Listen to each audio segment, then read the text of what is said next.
The following information is from the Texas State Historical Association. Daisetta is at the southern junction of Farm Road 770 and 834 on a salt dome 41 miles northwest of Beaumont in eastern Liberty County. Local store owner Newt Ferris named the town by combining the names of Daisy Barrett and Etta White. Daisetta was founded in the wake of the discovery of the nearby Hull oil field in 1918, although planters and lumbermen had occupied the area as early as 1850.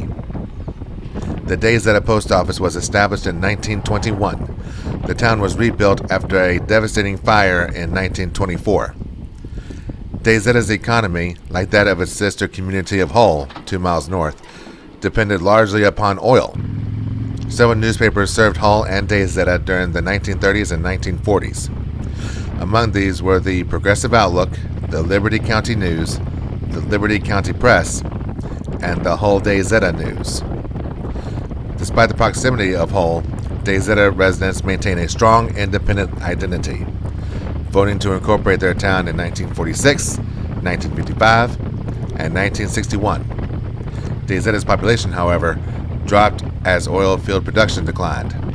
Although once Daisetta had an estimated 3,000 residents, the population was 1,764 in 1950, 1,177 in 1980, when Daisetta had 23 businesses. In 1990, its population was 969, and in 2000, it was 1,034. This is part 2 of the ride that started in Port Arthur and has made its way up to Daisetta. We are now leaving Daisetta and making our way to the Baytown LaPorte area to revisit the San Jacinto Memorial. We are presently riding south on Farm to Market Road 770, heading towards Raywood, where we will hook up with Highway 90 briefly as we continue our south-southwestern trajectory.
following information is from the Texas State Historical Association. Raywood is at the junction of U.S. Highway 90 and Farm Road 770, 36 miles west of Beaumont in southern Liberty County. It was settled during the 1830s and underwent extensive change after Alexander Miller introduced rice culture to the area about 1890. The town name is derived from that of rice mill proprietor Raymond Harwood. The Raywood Town Site Plat, located on the Texas and New Orleans Railroad, was filed in December 1893, and the post office was established the following year. Farming and ranching provided the community's major focus for the first half of the 20th century, when the population ranged from 100 to 125. In 1954, however, drillers struck oil and natural gas southwest of town.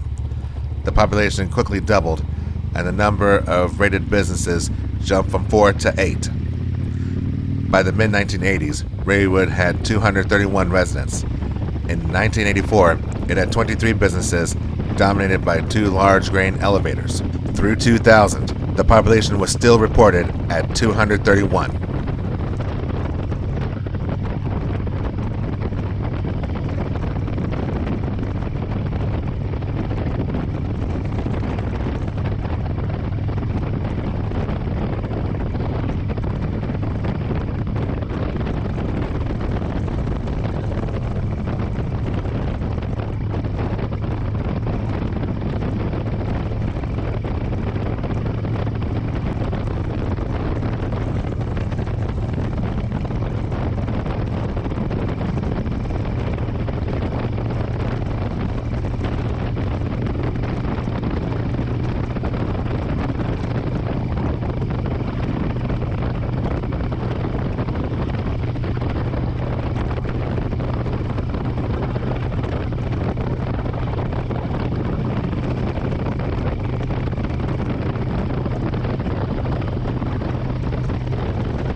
Farm to Market Road 770 cruises right along through this beautiful countryside, all the way over to the southern outskirts of Liberty before hooking up with Farm to Market Road 563, which will take us south to northern Anahuac, where we will hook up with Interstate 10 to go towards the Baytown-LaPorte area.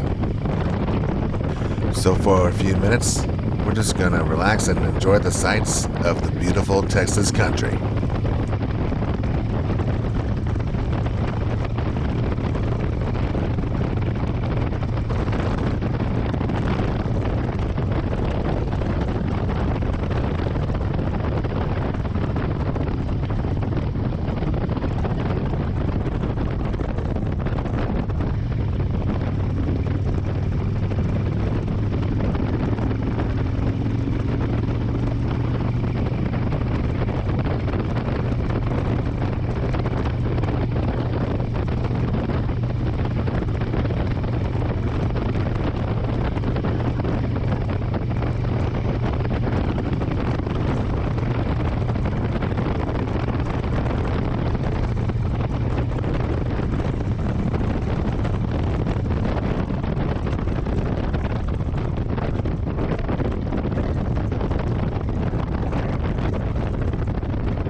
as we go south on Farm to Market Road 563. You might not be able to see it because of where the fairing and the Texas tag indicator is, but just in front of me, a volunteer fire truck pulled out and is heading south, right in front of me. Anytime you see an emergency vehicle with their flashers on or anything like that, give them plenty of room. A lot more nose room than you usually give a normal vehicle, because you never know when it's going to stop or when something adverse is going to happen. Give them room to do their job.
The two cars that just passed me apparently were going to the same exact area as the volunteer fire truck was, which was an industrial complex. Hopefully that emergency was handled swiftly and with little error, and hopefully nobody got hurt. Please take care of yourself if you work those hard-working jobs in those hazardous or dangerous areas. The nation depends on you, and we love you for it. Take care.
Even though I have never heard that sound come out of this bike before, I recognized what it was.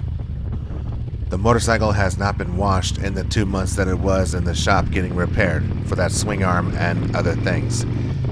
And I know the mechanics have been working their tails off, assembling and disassembling a lot of components, including the rear wheel. So I have no doubt that the disc brake for the rear wheel got really dirty, and the brake pads and shoes also got dirty too.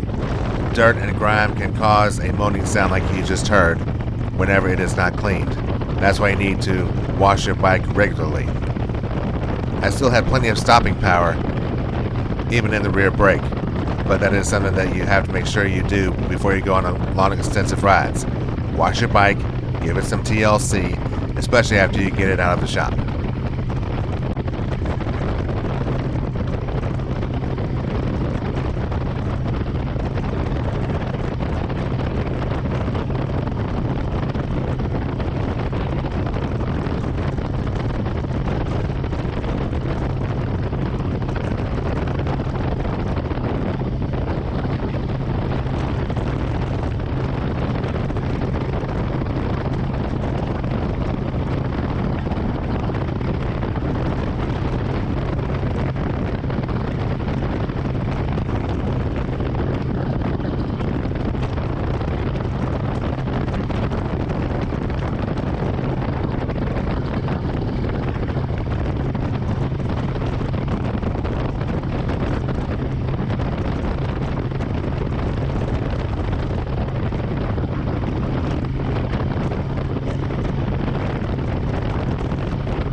things that I love about the city of Houston, particularly the entertainment options, the museums, the nightlife, and the great atmosphere that I feel whenever I'm in downtown enjoying life.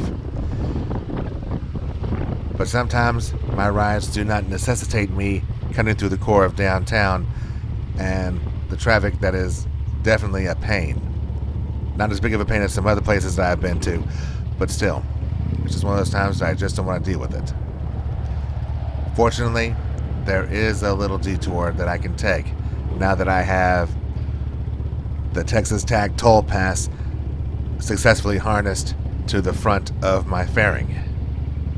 That way I can take all the tollways that are approved through Texas Tag, which will soon merge with the Harris County toll tax system.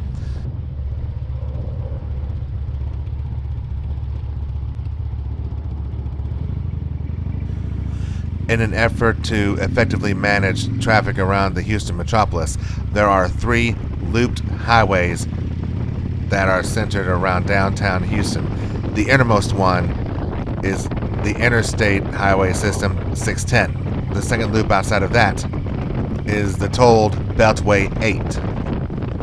And the third one that we are on right now is the Loop Tollway 99.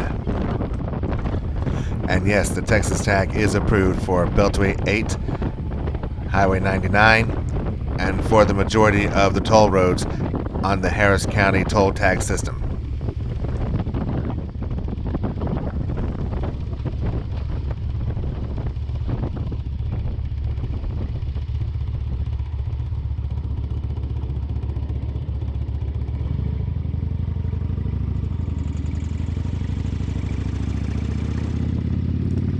The following is from textag.org.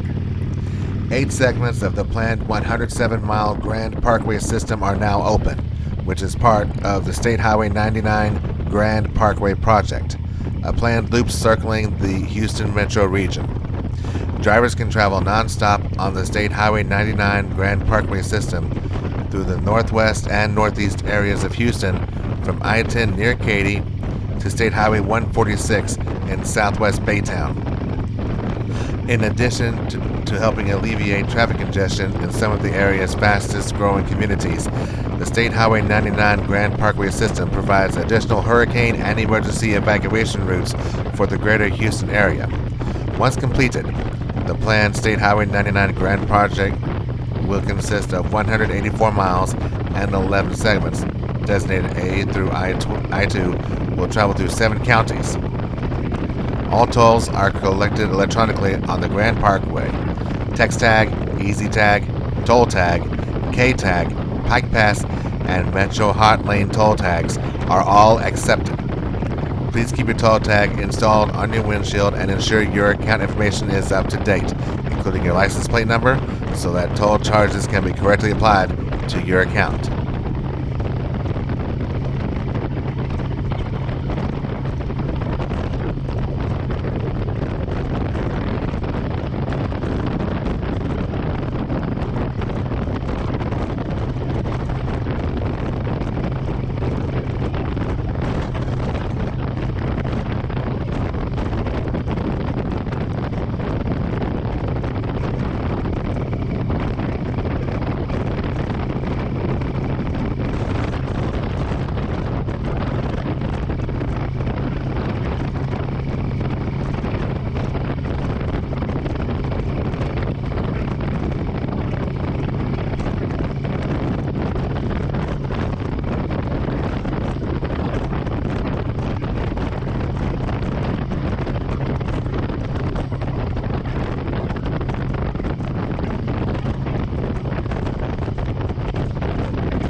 As you can see, this tollway was recently completed.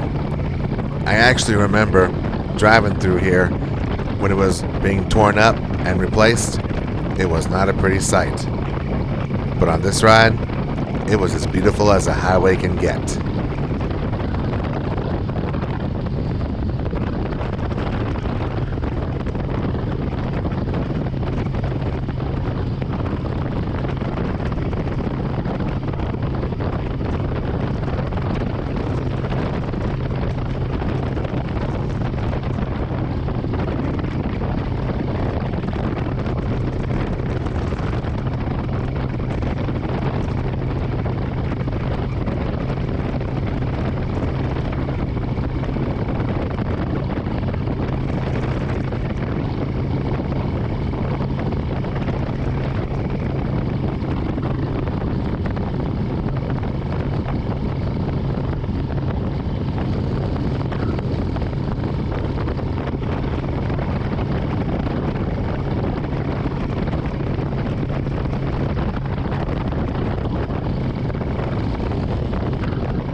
As we are crossing the Fred Hartman Bridge, I was reminded that in my previous video about the San Jacinto Monument, I talked a lot about the monument, but not so much about the battle. The following information is from the Texas State Historical Association. The Battle of San Jacinto was the concluding military event of the Texas Revolution. On March 13, 1836, the Revolutionary Army at Gonzales began to retreat eastward. It crossed the Colorado River on March 17th and camped near present Columbus on March 20th. Recruiting and reinforcements have increased its size to 1,200 men. Sam Houston's scouts reported Mexican troops west of the Colorado to number 1,325. On March 25th, the Texans learned of Vannon's defeat at Goliad, and many of the men left the army to join their families on the runaway scrape. Sam Houston led his troops to San Felipe de Austin by March 28th, and by March 30th to the Jared Grosh plantation on the Brazos River, where they camped and drilled for a fortnight. Interim President David Burnett ordered Houston to stop his retreat. Secretary of War Thomas J. Rusk urged him to take a more decisive course. Antonio Lopez de Santa Anna decided to take possession of the Texas coast and seaports. With that object in view, he crossed the Brazos River at present Richmond on April 11th, and on April 15th, with 700 men, arrived in Harrisburg. He burned Harrisburg and started in pursuit of the Texas government at New Washington or Morgan's Point, where he arrived on April 19th to find that the government had fled to Galveston. The Mexican general then sent out for Anahuac by way of Lynchburg. Meanwhile, the Texans on April 11th received the Twin Sisters, and with the cannon as extra fortification, crossed the Brazos River on the Yellowstone, and on April 16th reached Spring Creek in present Harris County. On April 17th, to the gratification of his men, Houston took the road to Harrisburg instead of the road to Louisiana, and on April 18th reached White Oak Bayou at the site within the present city limits of Houston. There he learned that Santa Anna had gone down the west side of the bayou and the San Jacinto River, crossing by a bridge over Vince's Bayou. The Mexicans would have to cross the same bridge to return. Viewing this strategic situation on the morning of April 19th, Houston told his troops that it looked as if they would soon get action and admonished them to remember the massacres of San Antonio and at Goliad. On the evening of April 19th, his forces crossed Buffalo Bayou on the west side 2.5 miles below Harrisburg. Some 248 men, mostly sick and ineffective, were left with the baggage at the camp opposite Harrisburg. The march was continued until midnight. At dawn on April 20th, the Texans resumed their trek down the bayou and at Lynch's Ferry captured a boat laden with supplies for Santa Anna. They then drew back about a mile on the Harrisburg Road and encamped in a skirt of timber protected by the rising ground. That afternoon, Sidney Sherman, with a small detachment of cavalry, engaged the enemy infantry, almost bringing on a general action. In the clash, Alwyn's Trask was mortally wounded. One other Texan was wounded, and several horses were killed. Mirabeau B. Lamar, a private, so distinguished himself that on the next day he was placed in command of the cavalry. Santa Anna made camp under the high ground overlooking a marsh about 3/4 of a mile from the Texas camp, and threw up breastworks of trunks, baggage, pack saddles, and other equipment. Both sides prepared for the conflict. On Thursday morning, April 21st, the Texans were eager to attack. About 9 o'clock, they learned that Martin Perfecto de Cos had crossed Vince's Bridge with about 540 troops and had swelled the enemy forces to about 1,200. Houston ordered Erastus Smith to destroy the bridge and prevent further enemy reinforcements. The move would prevent the retreat of either the Texans or the Mexicans towards Harrisburg. Shortly before noon, Houston held a council of war with Edward Burleson, Sidney Sherman, Henry Millard, Alexander Somerville, Joseph Bennett, and Lysander Wells. Two of the officers suggesting attacking the enemy in his position, the others favoring waiting Santa Anna's attack. Houston withheld his own views at the council, but later, after having formed his plan of battle, had it approved by Rusk. Houston disposed his forces in battle order about 3:30 in the afternoon, while all was quiet on the Mexican side.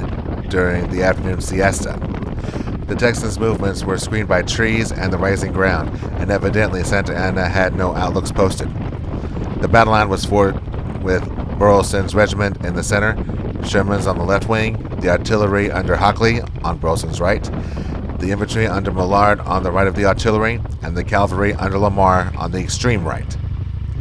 The Twin Sisters were wheeled into position, and the whole line, led by Sherman's men, sprang forward on the run with the cry, "Remember the Alamo! Remember Goliad!" The battle lasted 18 minutes. According to Houston's official report, the casualties were 630 Mexicans killed and 730 taken prisoner. Against this, only 9 of the 910 Texans were killed or mortally wounded, and 30 were wounded less seriously. Houston's ankle was shattered by a musket ball. The Texans captured a large supply of muskets, pistols, sabers, mules, horses, provisions, clothing, tents, and $12,000 in silver. Santa Anna disappeared during the battle, and search parties were sent out on the morning of the 22nd. The party consisted of James Sylvester, Washington Secrest, Sion Bostic, and a Mr. Cole discovered Santa Anna hiding in the grass. He was dirty and wet and was dressed as a common soldier. The search party did not recognize him until he was addressed as El Presidente by other Mexican prisoners. One of the 8 inscriptions on the exterior base of the San Jacinto monument reads, "Measured by its results, San Jacinto was one of the decisive battles of the world. The freedom of Texas from Mexico won here led to annexation and to the Mexican War, resulting in the acquisition by the United States of the states of Texas, New Mexico, Arizona, Nevada, California, Utah, and parts of Colorado, Wyoming, Kansas, and Oklahoma. Almost 1/3 of the present area of the American nation, nearly 1 million square miles of territory, changed sovereignty."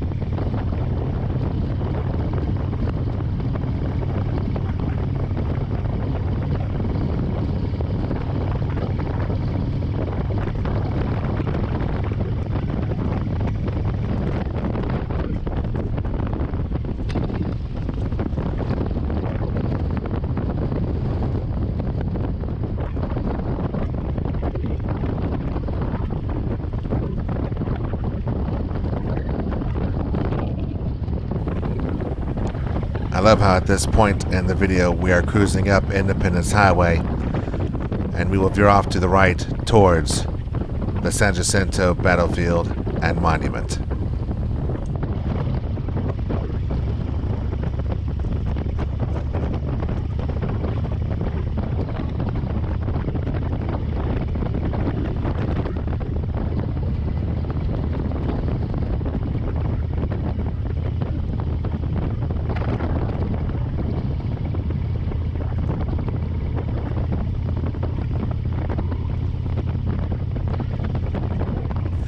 I know I'm biased because I am a Texas patriot and I love my state to death, but this straight road leading up to the San Jacinto Memorial is one of the most beautiful things I have ever seen in my life.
Don't forget that on SFAPowerhouse there is a full documentary about the monument, as well as a cannon and firearms demonstration. Feel free to check that out and check out all the rest of the videos on the channel too, which has a lot of Texas history, a lot of traveling, a lot of flights, a lot of music, and of course, a lot of bike rides, with many more to come. I truly hope you enjoyed seeing the sights and sounds of this beautiful ride. I also hope you enjoyed the historical perspective on Texas small towns and big battles. Thank you so much for watching. Take care. God bless you. God bless the United States. And God bless Texas.